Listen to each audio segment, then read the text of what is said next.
صباح الخير، ازيكم يا بنات؟ عاملين ايه؟ يا رب تكونوا بخير.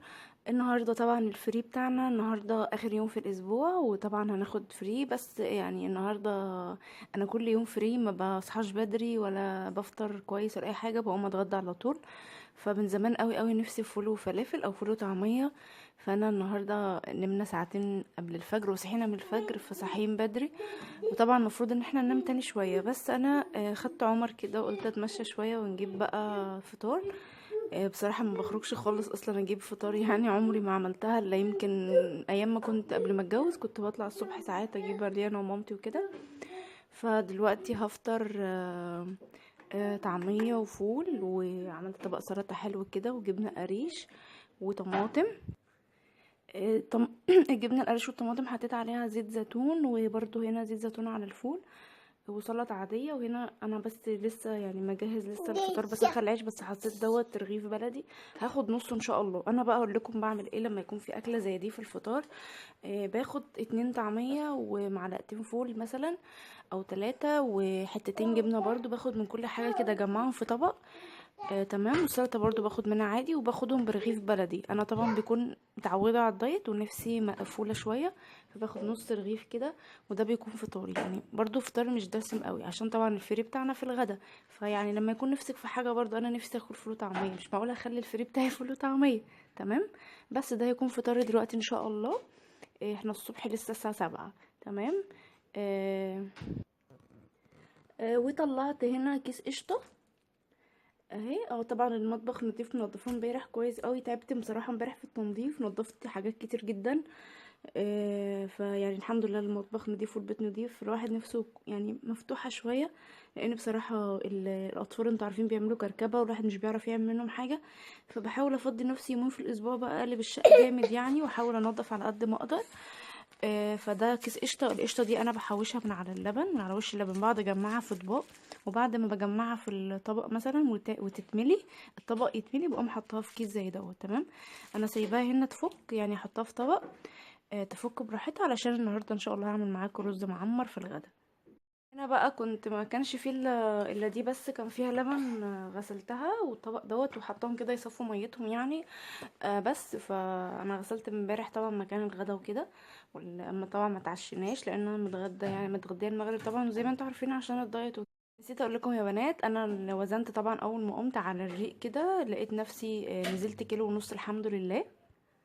فطبعا مبسوطة. كيلو ونص حلو جدا يا بنات. زي ما قلنا النزول الطبيعي من 800 جرام كده لكيلو ونص، ده النزول الطبيعي اللي انت تضمني ان انت ما يكونش نازلة عضلات ولا يعني تكوني نازلة بس دهون وكده.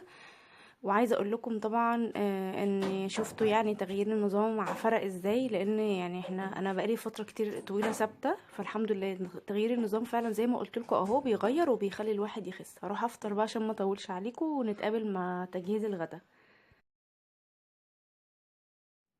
النهارده يا بنات كنت قايله لكم ان انا طلعت قشطه علشان اعمل رز معمر. بس مامتي عزمتني على الغدا. هي انا كنت عارفه بصراحه ان هي تعمل النهارده مكرونه بالبشاميل، وانا بحبها جدا وهي عارفه. فطبعا قالت لي تعالى عشان نروح يعني اكل هناك. فطبعا اكلت هناك وما عملتش الغدا النهارده، ما عملتش رز معمر. بصراحه كان نفسي اعمله معاكم واصوره لكم. بس ان شاء الله متعوضه الفريق جاي بقى. فالنهارده ده الغدا بتاعي. هاخد مكرونه بالبشاميل. بحب بتاع ماما جدا، تسلم ايديها، ربنا يديها الصحه. ويخلي امهاتكم جميعا يا رب، ويرحم كل الامهات المتوفيه. وهاخد خس وهاخد كفته، دول 3، وانا كنت اكلت واحد وانا واقفه. انا حطيت اكلي كله في طبق واحد، علشان يا بنات زي ما احنا عارفين لو اكلنا كلنا بقى وقاعدين وكده بننسى نفسنا وبناكل كميات كبيرة. فلو بناخد كده ايه يعني الاكل كله في طبق واحد، بتقدري تحجمي كده الكميات طبعا. وكمان الواحد برضو بيشبع لما بياكل بالراحة. دي حاجة معلومة حلوة قوي، لما الاكل بيعدي عليكي تلت ساعة خلال الاكل بتحسي بالشبع اكتر ما تاكلي بسرعة او تاكلي في وقت سريع. تمام. وعلى فكرة كمان بعد الغدا اكلت قطعة مشبك كده صغيرة. بس يعني ده يعتبر كده الغدا بتاعي النهاردة ان شاء الله. ويعني بس والموزية طبعا اللي قبل، اخدت سناك كده بين الفطار والغدا. كان مزايا. طبعا انا فطرت بدري جدا، وبعدين بعد ساعتين كده نمت تاني شوية. فطبعا يعني صحيت من النوم على ما اتغديت بقى، كان عدى فترة طويلة، فاكلت فيها مزايا بس، يعني ما اكلتش اكتر من كده. وعلى فكرة ممكن تقدري تاخدي كل اللي انت عاوزاه خلال اليوم، بس تكون كميات بسيطة. لكن لو عايزة تاخدي وجبة كبيرة قوي او دسمة، خليها وجبة واحدة، تمام؟ يعني ما يكونش كل الوجبات دسمة.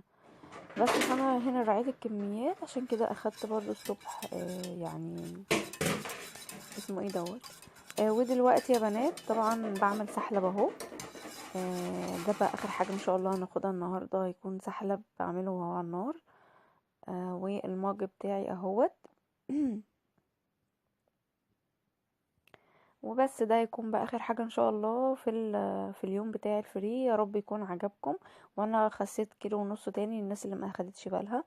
اتمنى ان انتوا كلكم يا رب تكونوا خسيتوا. والنظام التاني انا عدلت خلاص يا بنات، النظام هتلاقوه في صندوق الوصف في الاسبوع التاني. لو عجبكم الفيديو ما تنسوش تعملوا لايك وتشتركوا في القناة. تصبحوا على خير، وروحوا